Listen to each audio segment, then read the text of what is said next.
Análise da linguagem de Portinari, a partir do quadro O Café. Na verdade, Portinari, ele pintou vários quadros com essa temática, é uma temática recorrente para ele.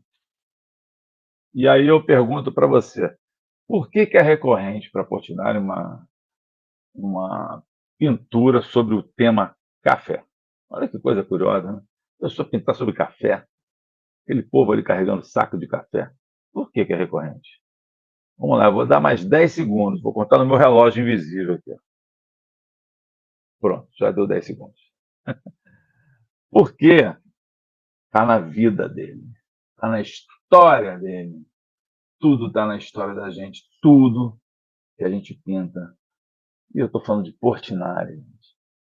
Não sou eu que estou inventando isso. Olha aqui. Está na história dele. Ele nasceu numa região cafeeira. Ele viu essa cena 1 milhão de vezes.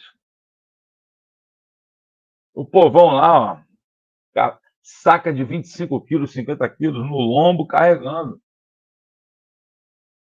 A ele, isso tocou profundamente. O sofrimento daquelas pessoas, inclusive isso. Você tem aí cenas, não, talvez não nesse quadro, não estou me recordando, não. Tem ali um feitor também. Tem o feitor, o cara que mete o dedo para lá, para cá, e o povão. Vou mostrar o feitor para vocês aqui. Aqui, ó, esse cara aqui, ó, com o dedo em rixa, aqui, com essa bota com espora, dando ordem. E o povo aqui, ó, somente trabalhando de sol a sol. Então você vê aqui, Portinari era comunista. Está tudo aí. Percebe isso? Dá para entender o porquê de uma pessoa pintar o que ela vive? É necessário para ela. Ela representa um pouco. É uma maneira dela se colocar no mundo. Né? Esse quadro é um exemplo vivo disso. Né? Quem quiser pode ir lá no portinari.org.br e você vai um projeto Portinari, né? E você vai encontrar esse quadro em alta resolução, você vai encontrar com os detalhes do quadro, é uma pintura, técnica é óleo, suporte do óleo é tela. Ele era um cara que ele tinha também uma representação bem ainda moderna, não era contemporânea. Né? Esse quadro é um quadro de 1935, o modernismo já tinha comido solto e ele estava aqui no Brasil fazendo a parte dele. Né? Inclusive, até a Semana de Arte Moderna já tinha acontecido, né? Mas há 6 anos. Né?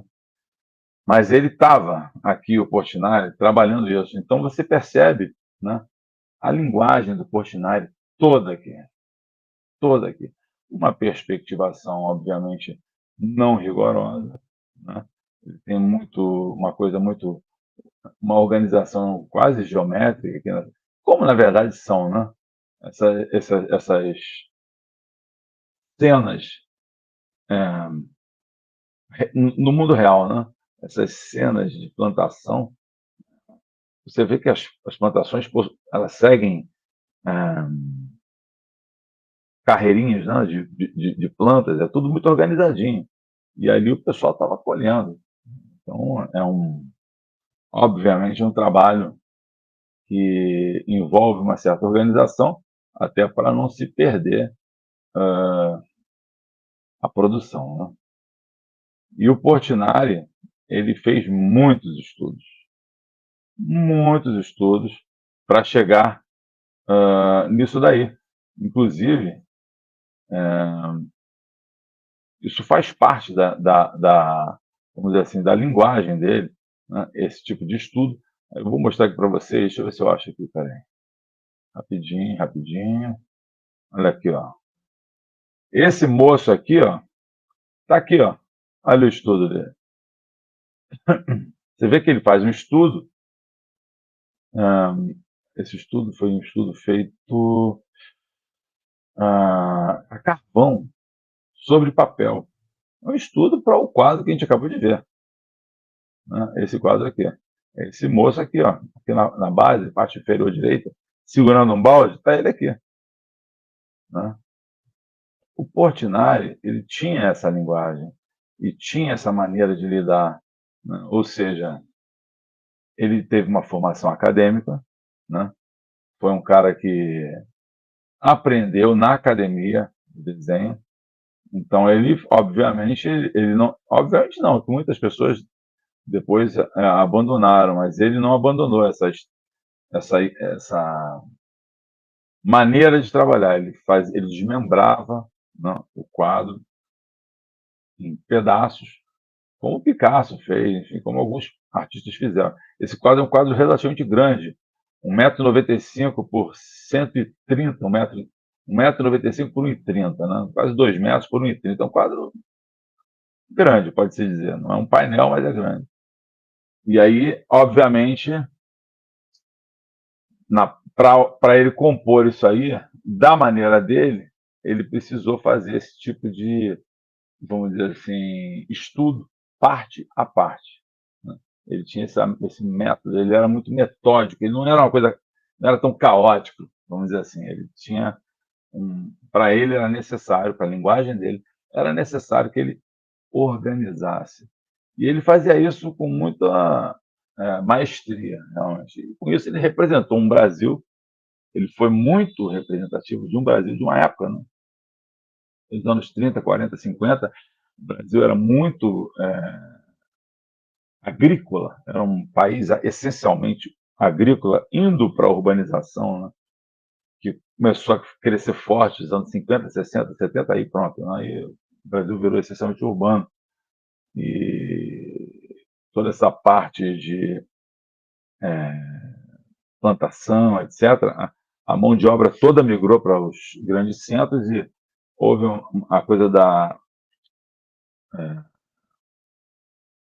máquinas, né, os tratores,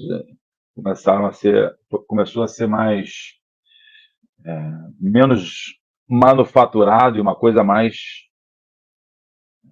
um maquinário agrícola, né, vamos dizer assim. Então, ele representa muito isso. A pintura dele se torna uma pintura quase que ícone, né, desse Brasil. Agora, você percebe, com uma certa clareza, a perspectivação, percebe? Ele faz figurinhas micro aqui no fundo, vai crescendo, num esquema perspectivo. Vocês devem estar vendo o meu cursor aqui girando em cima dos cafezais. Ó, ele vai cabeça por cabeça diminuindo, e aqui também, ó, nos pés. Ó. Faz um esquema bem organizadinho. Aqui também, um pouco menos, mas também.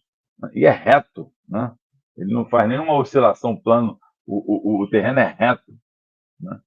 E a gente vê também essa perspectivação nas primeiro plano aqui, essas figuras, uma, duas, três, quatro, cinco figuras aqui, mais essas quatro primeiras aqui, no primeiro plano, essa aqui já está no. Essa que tá, eu estou girando com o mouse, ela já está num plano mais afastado, né? E assim sucessivamente, tem um terceiro plano, e aqui lá no fundo você vê que tudo vai se distanciando, ficando menor, sacas, etc. Ele cria, né, essa ambiência do quadro. E bota, obviamente, escondido aqui atrás um pouco dessas sacas de café, são 9 sacas, né? Ele coloca o feitor, que é o cara que aponta, né? Você vê que o feitor está ali apontando, né? E o povo ali trabalhando, né? Essa era a crítica do Portinari, né? Ele tinha o porquê, isso estava na vida dele, na história dele. Tonalidades bem definidas, né? Ele usa essencialmente, né, umas tonalidades muito definidas, tons de terra, tons verdes, tons ocres, né? Muito cinza, muito branco, preto também, para dar o contraste, né? Amarelos, muitos amarelos, e algumas tonalidades mais rosadas, mas aí é talvez pela mistura, né? Ele usa as tonalidades terciárias, que a gente chama, né? Que são misturas das cores primárias com cinza, secundárias com cinza, ou entre si, dando aquela, como eu gosto de chamar, aquela sujadinha na tinta, que dá uma ambiência mais realista, né? Porque a realidade, né, o real, ele é muito terciário, né? Você vai olhar para mim aqui, essa imagem minha aqui, eu não tenho quase nenhuma cor primária em mim. Nem o quadro, nem secundário. Esse laranja aqui está totalmente misturado. A gente percebe, né? Então, essa foi a análise da linguagem do Portinari. E é importante, sempre importante, nunca é de menos lembrar que essa análise da linguagem, né, a partir do quadro O Café, é uma análise que se apoia na história dele. Tudo se apoia na nossa história de vida. Não tente fugir da sua história. Se você teve uma história difícil, se teve uma história complicada, não tente. É besteira. Ela está em você. Não adianta jogar para debaixo do tapete que ela volta. E às vezes volta com força. Vamos lidar com isso. A melhor coisa que a gente tem, mesmo que seja uma história triste, é lidar com a tristeza e bota para fora. Que você muda de lugar isso aí, coloca no quadro, coloca na pintura, coloca no desenho, e aí você consegue ver quem você é, modificando, ressignificando, transformando. Foi o que o nosso mestre fez. É isso aí. Essa é a análise da linguagem do Portinari a partir desse quadro, O Café.